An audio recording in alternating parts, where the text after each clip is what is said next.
de la neige. À plus tard. Et un de ces jours.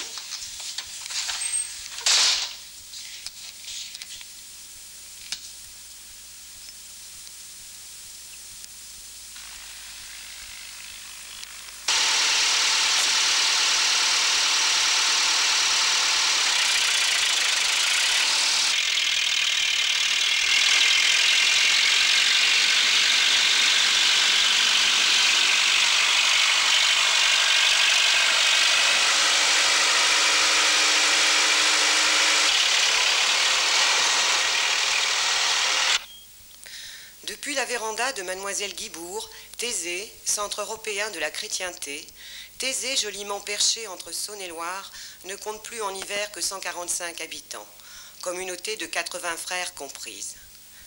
Autrefois, avant 1945, était un petit village, appelé, disent les uns, à la disparition. Au contraire, prétendent les natifs d'ici, fiers de leurs pierres, à un tourisme obligé, fût-il laïque. Tout naturellement, 50 ans plus tard, demandons à Madame Jacquin, agricultrice au bourg depuis 1947, comment sa situation a pu évoluer. Oui, alors nous avons travaillé de 1947 jusqu'à 1962 en tant qu'exploitation traditionnelle. Et nous avions une exploitation de 40 hectares. La communauté avait également une exploitation de 40 hectares. Petit à petit, nous avons acheté un certain matériel ensemble et nous avons été amenés à effectuer certains travaux ensemble du fait du matériel. Puis, au bout d'un certain temps, nous avons rencontré d'autres agriculteurs de la région qui avaient les mêmes problèmes que nous, qui souhaitaient avoir aussi des exploitations plus grandes pour rentabiliser davantage le matériel, pour mieux organiser le travail, pour avoir des dimanches, pour pouvoir se libérer un peu du travail, surtout dû à la contrainte des animaux. Donc essayer d'avoir des week-ends, un travail à tour de rôle. Le premier objectif, c'était d'abord de grouper nos vaches pour pouvoir trouver un peu cette libération. Et nous avons créé un groupement agricole d'exploitation, dit GAEC, en 1962, entre 6 agriculteurs. Et à ce moment-là, puisqu'on avait souhaité que les femmes soient libérées du travail de l'exploitation, je me suis retrouvée sans travail professionnel. Je n'étais plus toute jeune, je suivais une formation professionnelle, c'était difficile.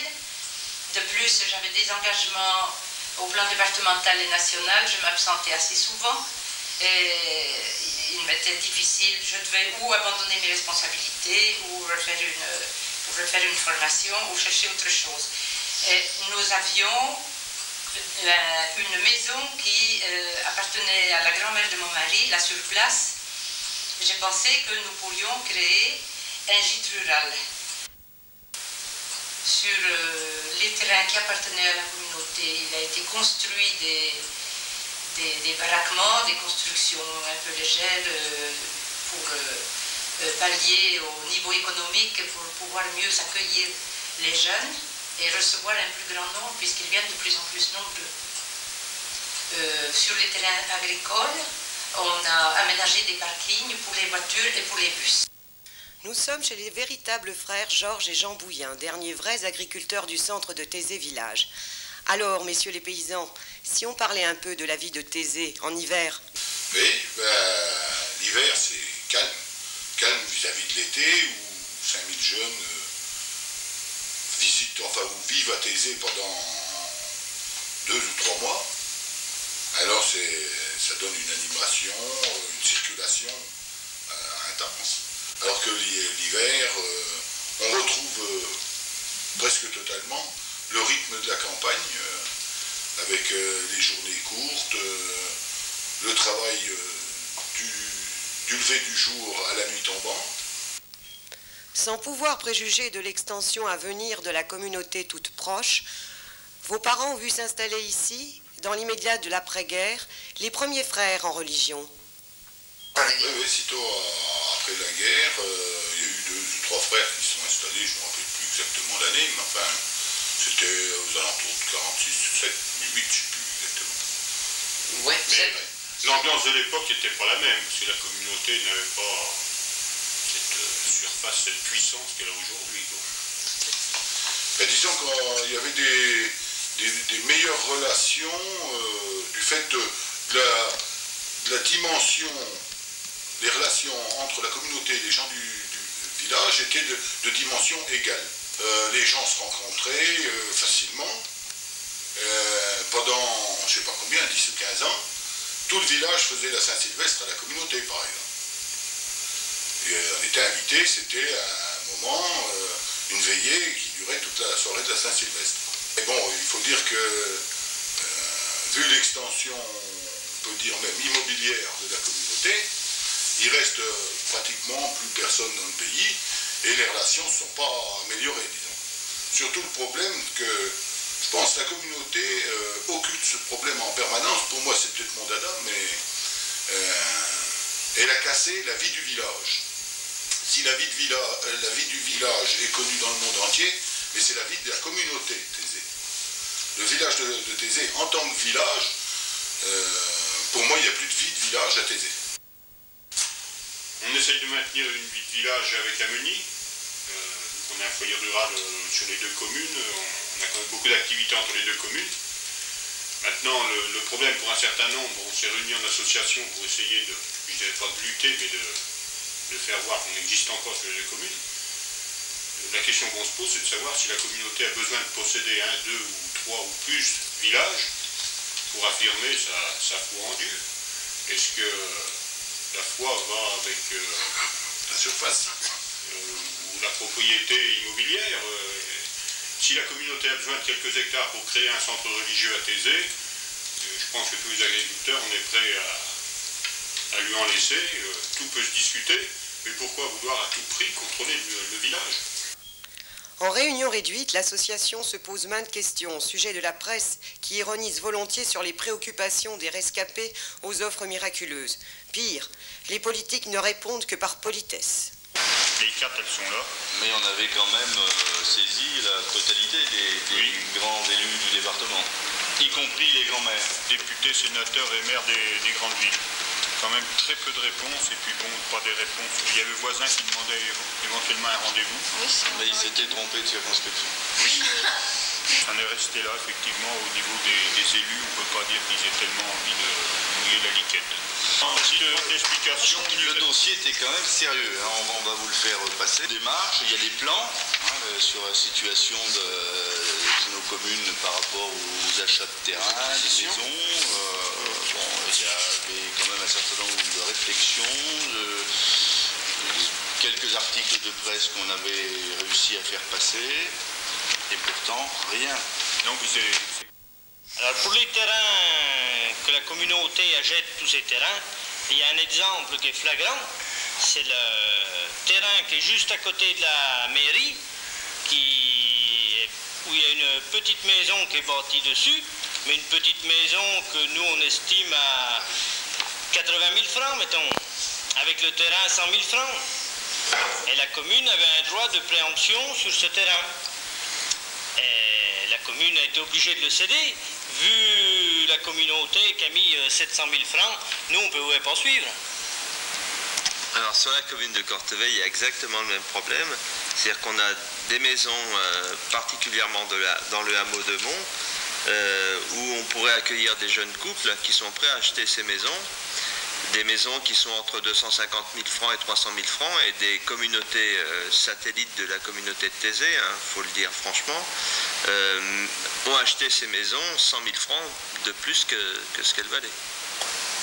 Au sujet des terrains agricoles sur la commune d'Ameny, il y a eu un terrain vendu dans la commune qui valait à peu près, disons, 20 000 francs l'hectare, et il a été acquis par l'association culturelle à raison de 200 000 francs.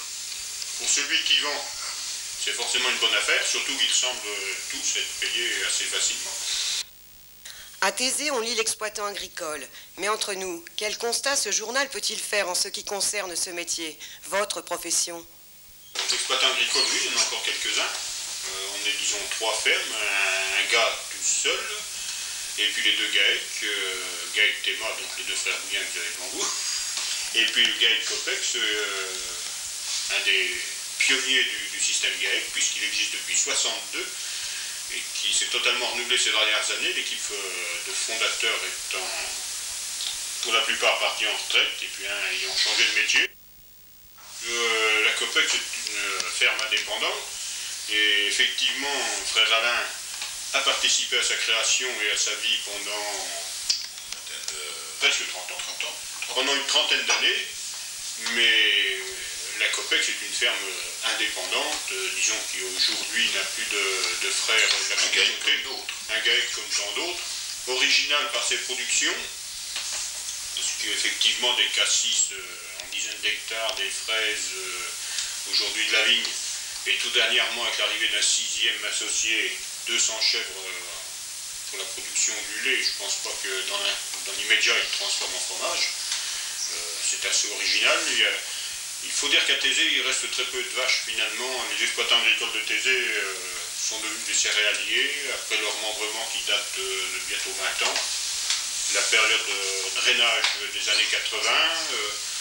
Et puis aujourd'hui, aussi bien la Copex que le Théma, disons, on est devenu viticulteurs. On a eu, nous, pendant quelques années, une production de fromage fermier avec des vaches et des chèvres. On a tout arrêté ça. Que vous vendiez au détail? Oui, on vendait au détail. Il faut dire qu'on avait dans notre clientèle une clientèle locale. Et puis les pèlerins qui passent à Thésée ont apprécié les fromages et on peut dire qu'on est parti sur tous les continents. Maintenant, depuis fin 92, on a arrêté les fromages. On a au jour d'aujourd'hui à peu près 8 hectares de vignes, métayage ou fermage. Et puis les granges qui servaient aux chèvres sont maintenant transformées en gîtes ruraux.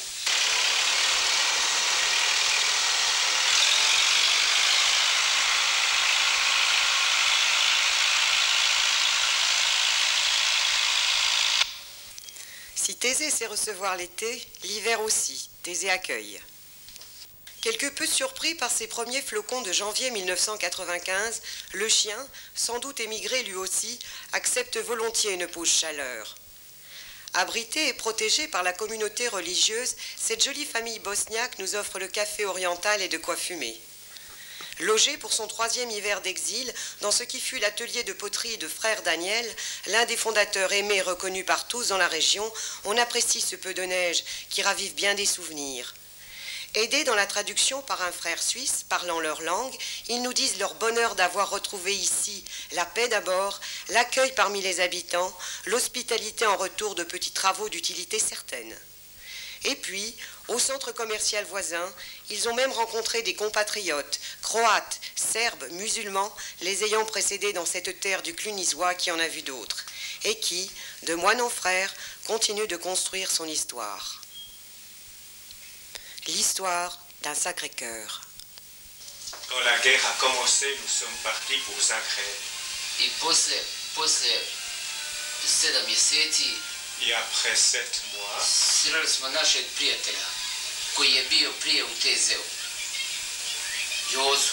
après 7 mois, nous avons appris d'un de nos amis qui est venu souvent à Thésée. I on nam je rekao da dođemo u Tezej. Et lui, il nous a dit qu'on pouvait peut-être aller à Thésée. Ils aiment quand il y a de la neige. Kaže, mi smo u Sarajevu naučili puno snijega, pa djeca vole da se skijaju. À Sarajevo, il y a beaucoup de neige, et il y a beaucoup de montagnes et on peut faire du ski et ils aimaient cela. C'est surtout par la directrice de l'école du Sacré-Cœur qui a un peu pris à cœur de leur permettre de s'intégrer en apprenant le français parce que c'était difficile au début. Fino su nas primili, dočekali su nas ovdje svi ils ont fino. été très bien accueillis. Sve su fine, puno su fine, puno lijepe komšije, prijatelji, puno su Ils fine. ont beaucoup, leurs voisins sont très gentils. Pomažemo i tako malo. Ils n'ont pas vraiment un travail, mais ils aident à entretenir la colline. Iz Sarajeva, iz Bosne, Imamo iz Hrvatske, imamo iz Srbije. Alors ici à Thésée, ils ont rencontré des personnes qui sont devenues des amis, à la fois